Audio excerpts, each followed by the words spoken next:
Le nouveau Panasonic Lumix S1R2. Il va te faire oublier les A7R4 ou les Nikon Z8. Je l'ai décortiqué, voilà le verdict. Il a des gros points forts, mais aussi des points négatifs un peu bizarres. On commence par les points forts. Le S1R2, c'est un plein format de 44 mégapixels, donc c'est vraiment beaucoup. Ce qui est assez ouf en vidéo, c'est la 8K 30 images par seconde en 10 bits interne, plus du 4K 120 images par seconde. Donc tu retrouves aussi de la rafale 40 images par seconde en RAW plus JPEG avec un prédéclenchement. Donc, tu peux rafale tout ce qui se passe, tu es sûr que tu auras au moins une bonne photo. Et tu as aussi un mode haute définition qui prend une rafale ultra rapide de plusieurs images légèrement décalées et les fusionne en un seul fichier de 177 mégapixels.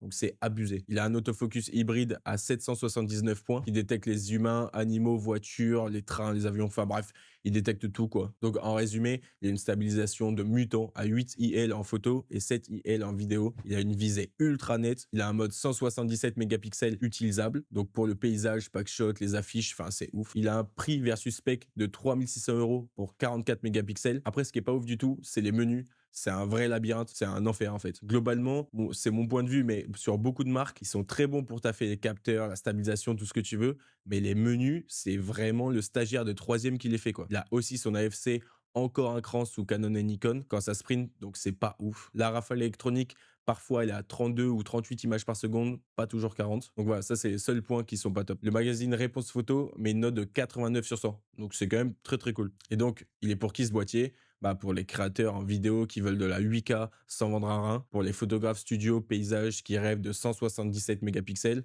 ou les reporters qui ont besoin de shooter avant même d'appuyer sur le déclencheur quoi. Donc voilà le topo. En gros, c'est quand même un boîtier qui est assez exceptionnel.